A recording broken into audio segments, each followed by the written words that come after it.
하나님 말씀 보시겠습니다. 하나님 말씀은 창세기 21장 5절에서 6절입니다.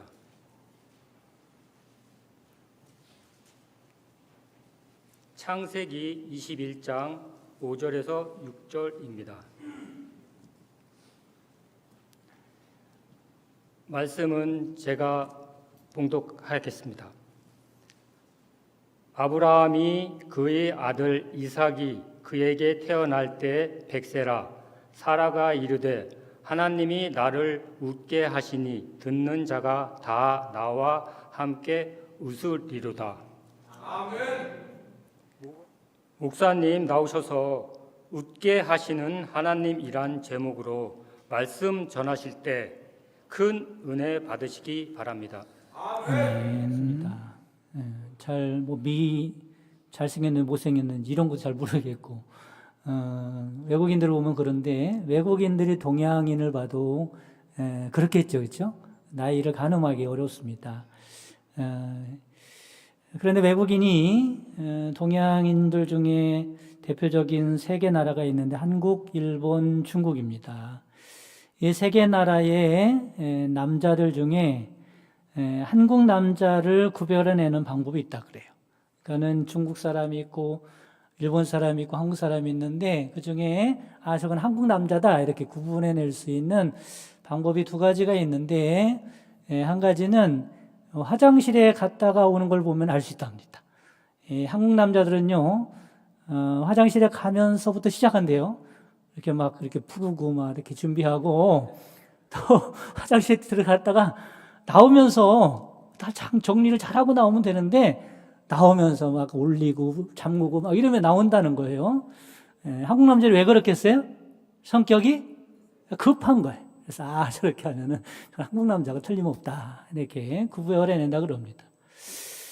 또 한 가지 구별의 방법은 얼굴 표정 보면 안다는 거죠. 이렇게 가는 거 보면서 세 명이 가고 있으면요, 한국 남자, 중국 남자, 일본 남자 가고 있으면 한국 남자들은요 화가 났는지 아니면 싸우려고 하는 건지 얼굴이 표정이 굳어 있다고 그럽니다. 그럼 저건 한국 남자 이렇게 알 수 있다 그래요.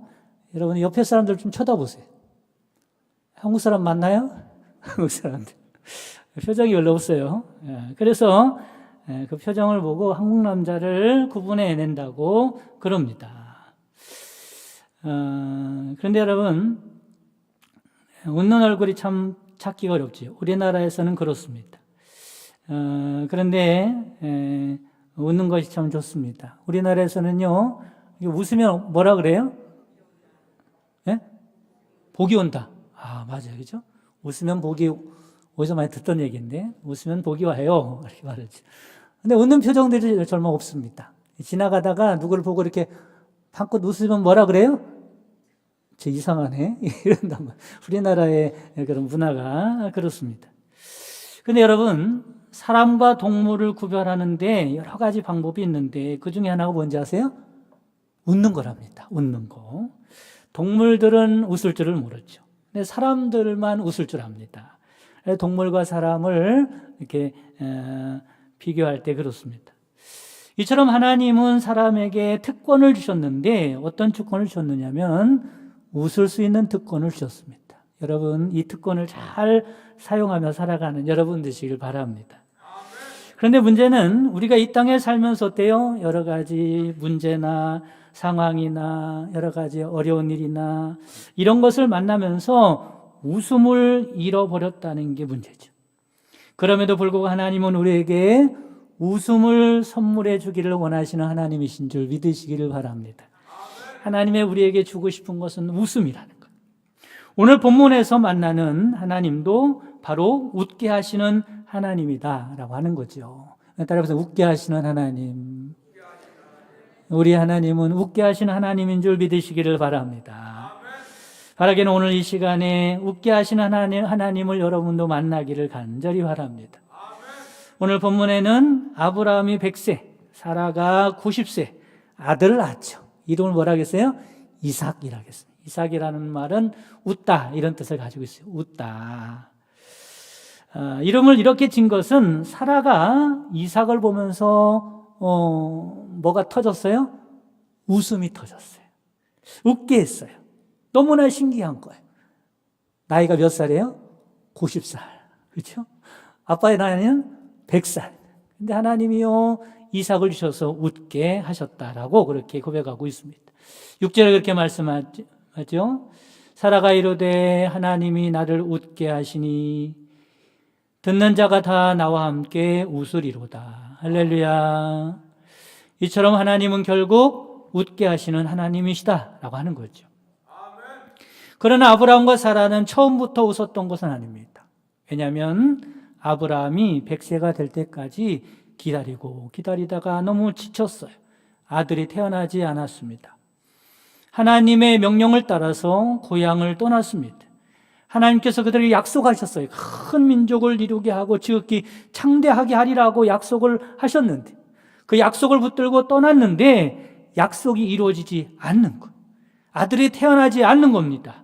오래 기다렸습니다. 그리고 생산 능력이 끊어질 때까지도 아들이 없었어요. 그래서 웃음도 사라지게 되었습니다. 그런데 인간적인 소망은 다 끊어졌어도 마침내 하나님께서 기적적으로 아들을 갖게 하신 겁니다. 하나님께서 약속을 지키셨습니다. 그래서 아브라함과 사라가 웃음을 되찾게 된 것입니다. 그래서 그 아들의 이름을 뭐라고 줬다고요? 이삭이라고 줬습니다. 이삭이라고 하는 이름은 아브라함과 사라의 신앙의 고백인 거죠. 하나님은 우리를 웃게 하셨다라고 하는 신앙의 고백입니다. 주님, 당신이 우리를 웃게 하셨습니다. 주님이 바로 우리에게 웃음을 주셨습니다.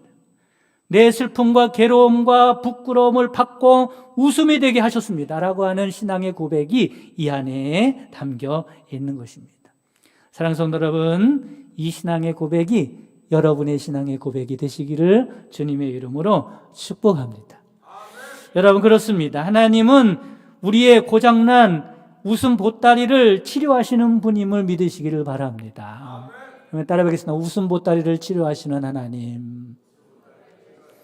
하나님이 원래 웃음 보따리를 만들어 놨는데 그 보따리가 고장났어요.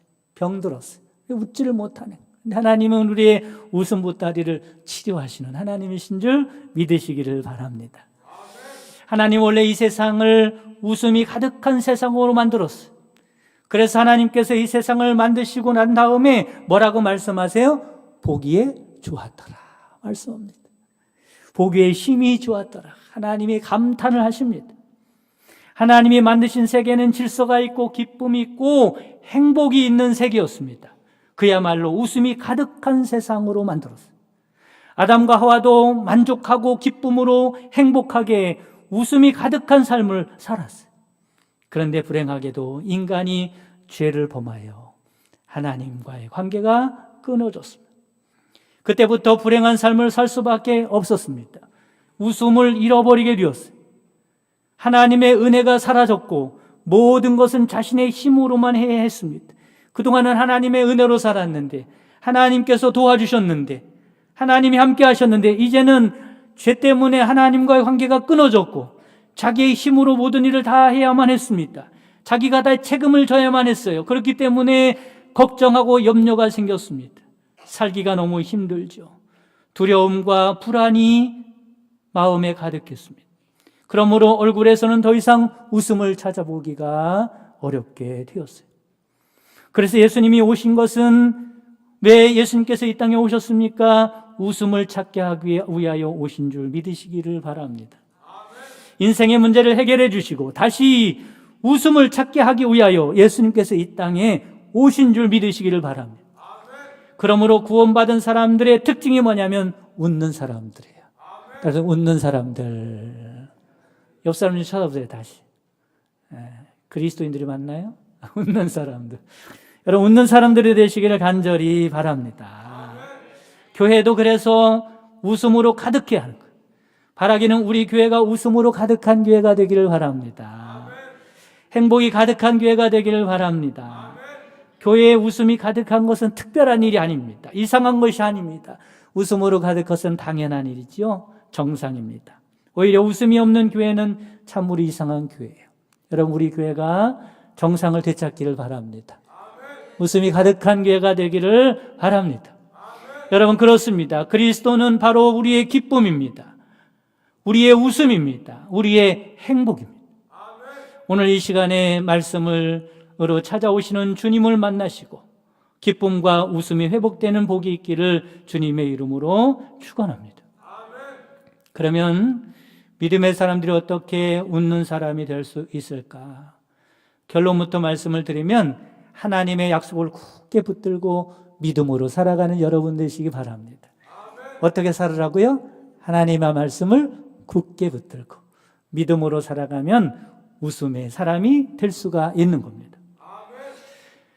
75세 아브라함은 아들이 있을 것이라는 약속을 받았어요. 그 약속을 받고 아브라함은 웃게 되었습니다. 그러나 불행하게도 그는 끝까지 약속을 붙잡지 못하고 중도에 그 약속을 놓치고 말았어요. 그래서 인간적인 생각으로 이스마엘이라고 하는 하나님께 약속하지 않은 자녀를 낳고 말았죠. 그러나 이스마엘을 통해서 웃기는커녕 근심이 생겼습니다. 역사적으로 화근이 되었습니다. 슬픔의 눈물을 흘리게 되었습니다. 여러분, 불신앙의 결과는 눈물입니다. 불신앙의 결과는 고통입니다. 그런데 결국 하나님은 약속의 자녀인 이삭을 주심으로 아브라함을 웃게 해 주셨습니다. 여러분, 하나님의 약속의 말씀은 분명히 이루어지는 줄 믿으시기를 바랍니다. 그러므로 누가 웃을 수 있습니까? 하나님의 약속을 믿고 굳게 흔들리지 않는 사람이 끝내는 웃게 되는 것입니다. 모든 성경은 우리에게 웃음을 주시는 하나님의 말씀입니다. 웃음을 주고자 하는 하나님의 말씀입니다. 우리는 사람이 아니라 환경이나 상황이 아니라 하나님의 약속을 붙잡아야 하는 것입니다. 이렇게 하나님의 약속을 잡고 있는 한 우리에게는 기쁨과 웃음이 떠나지 않게 될 것입니다. 이게 바로 믿음이라고 하는 겁니다. 에모스라고 하는 사람이 믿음에 대해서 이렇게 정의했어요. 잘 들어보세요. 종달새 알 속에서, 종달새 알이 있지 않습니까?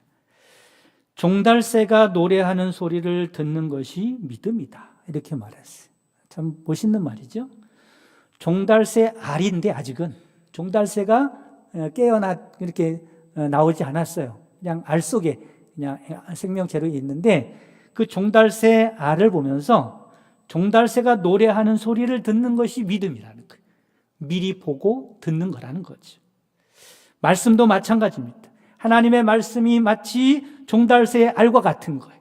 그 말씀을 보고 미리 뭐예요? 그 말씀이 이루어질 것을 보는 거예요. 이루어질 것을 듣는 거예요. 이루어질 것을 아는 거예요. 그것이 바로 믿음이라는 겁니다.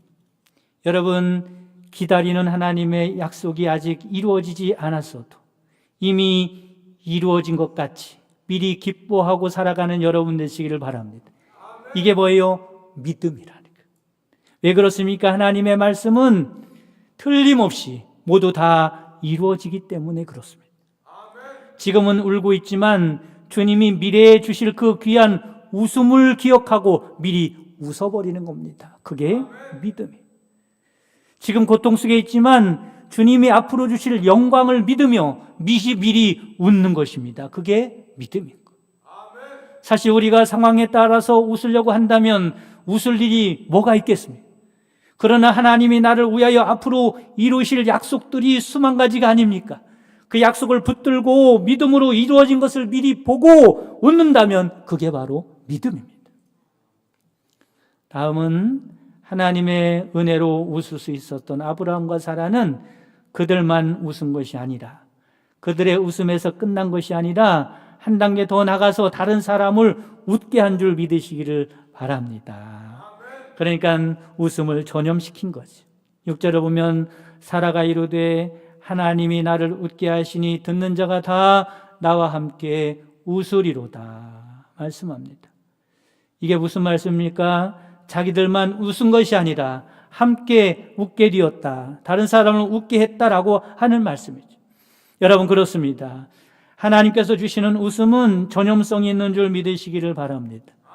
나만 웃고 많은 웃음이 아니라 이 소식을 들은 모든 사람들이 함께 웃게 될 것입니다. 테레사 수녀가 남긴 묵상집에 이런 이야기가 나와요. 한 번은 테레사 수녀가 어느 구석진 길을 걷고 있는데 말할 수 없는 비참한 모습의 사람이 한 사람 걸어가고 있었습니다. 그 얼굴에는 수심이 가득했어요. 술에 찌들어 있었습니다. 온통 괴로움으로 가득했습니다. 테레사 수녀는 그 사람을 보는 순간 너무 불쌍한 마음이 들었어요. 그래서 그 앞에 가서 웃으면서 그 사람의 손을 따뜻하게 꼭 잡아 주었습니다. 그런데 놀라운 일이 생겼습니다. 그 남자가 곧 고개를 들어서 테레사 수녀를 보더니 이렇게 말하는 거예요. 참으로 오랜만에 따뜻한 사람의 웃음을 보는군요. 정말로 감사합니다. 그리고 그도 환하게 미소를 지었다는 이야기입니다. 여러분, 그렇습니다. 진정한 웃음은 또 다른 사람에게 웃음을 선사해 주는 것입니다.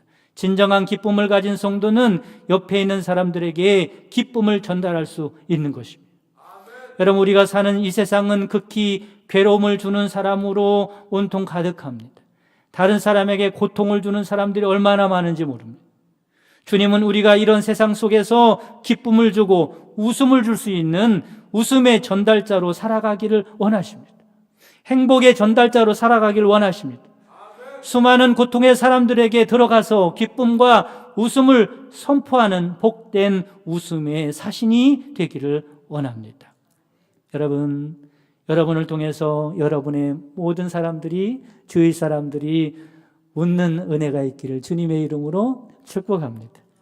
그럼 어떻게 웃을 수 있습니까? 나의 웃음을 전해주는 것도 좋지만 여러분 어떻게 웃게 됐어요? 어떻게 여러분의 웃음 고침받았습니까? 하나님 때문에. 할렐루야.